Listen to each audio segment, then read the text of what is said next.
Hello and welcome. Today we're going to talk about, is Wizards of the Coast for sale?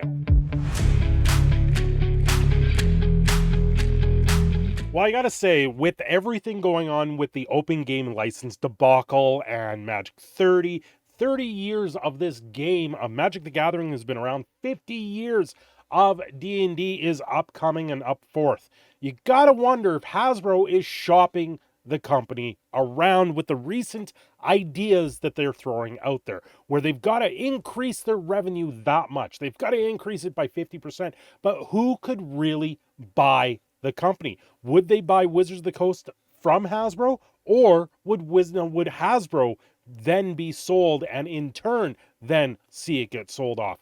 It's a tough story to tell, but there's some rumors floating around that I think are worthwhile looking into. Let's get an idea on what's going on here. Wizards of the Coast, or Hasbro in this case, because Wizards of the Coast is the #1 money maker for Hasbro right now. They're saying Wizards of the Coast Magic the Gathering brand is up over $1 billion on the year, but the stocks tell us a different story.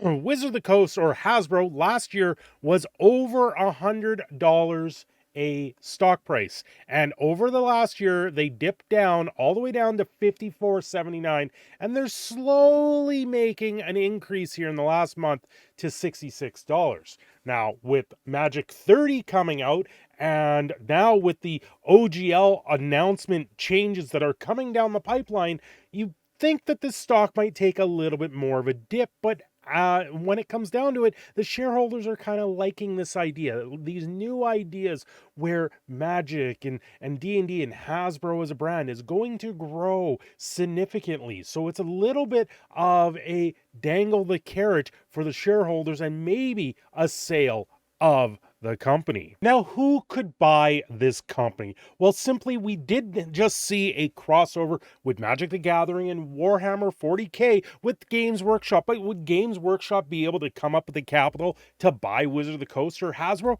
Probably not. It'd probably be the other way around. Games Workshop is not that big, so maybe Hasbro's looking to expand their venture and pick up Games Workshop in this process.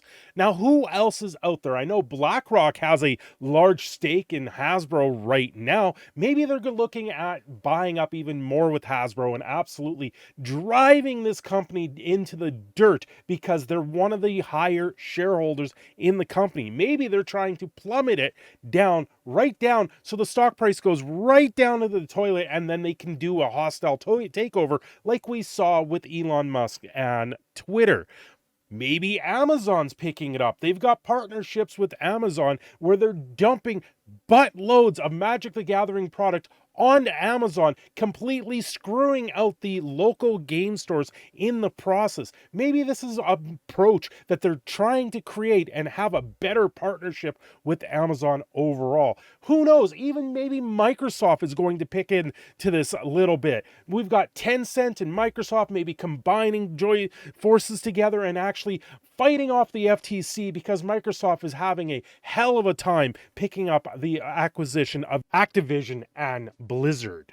Maybe Wizard of the Coast and Hasbro might be an easier target, considering they're throwing $68 billion at Activision, and Hasbro's only worth, what, $6 billion? I think that might be an easier choice. What about if we go to the House of Mouse and Disney? With all their losses this year, they gotta buy something just to boost their stock price back through the roof. You know, and we've had so many things come out of Disney this year. It's been a complete train wreck and a travesty, and doesn't help to mention what's happening down in the state of Florida against the Disney Corporation. That in itself is something to behold.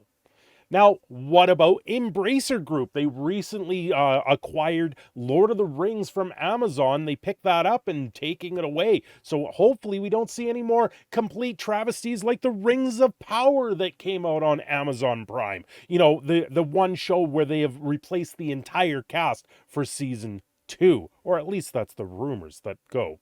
I don't know where things really land with Wizards of the Coast and Hasbro, but things are definitely not okay with how they're treating their fans, the commentary community, YouTubers, and thus the same. They've burned many bridges, and I think many more will not be bridging out to them anymore. And maybe, just maybe, a corporation might join forces with another corporation for a merger, to behold of the mana symbols once again. Thanks for watching. I'm your proud Canadian Phoenix, Cinder Shadow. Hope you like this one. Don't forget to like and subscribe.